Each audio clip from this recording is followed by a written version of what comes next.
Mister लू के सामने अपनी फेमस डिश परोसते हैं। लेकिन लू को वो डिश जरा भी पसंद नहीं आती और वो उसे रिजेक्ट कर देते हैं। इसके बाद उन्हें एक के बाद एक कई डिशेस परोसी जाती हैं, पर लू को कुछ भी पसंद नहीं आता। परेशान होकर मैनेजर सिंगनाम के पास जाता है और पूछता है, क्या तुम कुछ ऐसा ट्रेडिशनल बना सकती हो जो मिस्टर लू को पसंद आ जाए? उनकी बातों को अनसुना कर सिंगनाम किचन की सभी सामग्रियों को सूंघने लगती है और काफी सोच विचार के बाद एक नई डिश बनाना शुरू करती है।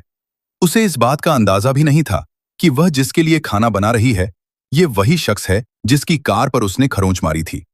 जैसे ही मिस्टर लू उस डिश का पहला निवाला चखते हैं, उनके होश उड़ जाते हैं। लू खुद एक बेहतरीन पारखी और शेफ थे। उन्हें उस डिश में सिंगनाम द्वारा इस्तेमाल की गई हर एक सामग्री का एहसास हो रहा था। वे उंगलियां चाटते हुए पूरी डिश खत्म कर देते हैं। होटल के मैनेजर और बाकी शेफ भी सिंगनाम की कला की तारीफ करते नहीं थकते।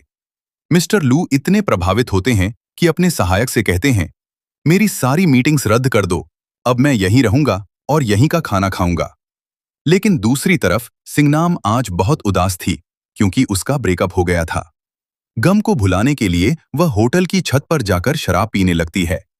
गिरने की आवाज सुनकर मिस्टर लू बाहर आते हैं और हैरान होकर पूछते हैं, तुम मेरी बालकनी में क्या कर रही हो? मैं अभी पुलिस बुलाता हूं। मगर सिंगनाम नशे में इतनी चूर थी कि वह लू को अपना एक्स बॉयफ्रेंड समझ बैठती है। वह उनके पैर पकड़कर रोने लगती है और कहती है, तुमने मुझे क्यों छोड़ा? क्या मैं तुम्हें इतनी बदसूरत लगती हूं? उसे एक सूटकेस में बंद कर लिफ्ट के जरिए बाहर ले जाने की कोशिश करते हैं। लेकिन तभी होटल के कर्मचारी सूटकेस में सिंगनाम को देख लेते हैं। पुलिस मिस्टर लू को गिरफ्तार कर जेल भेज देती है। अंत में मिस्टर लू के सहायक और सिंगनाम की सहेली वहां पहुंचते हैं और सारी गलतफहमी दूर कर मिस्टर लू की जमानत करवाते हैं। मिस्टर लू को छुड़ाने के लिए पुलिस स्टेशन पहुंचा। वहां सिंगनाम का दोस्त उसकी तरफ से मिस्टर लू से माफी मांगता है।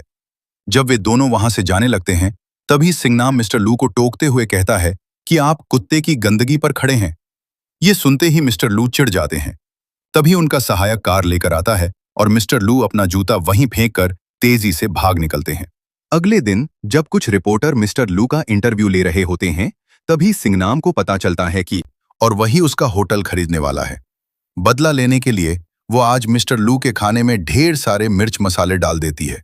तीखा इतना ज्यादा था कि खाना खाते खाते मिस्टर लू की आंखों में आंसू आ जाते हैं।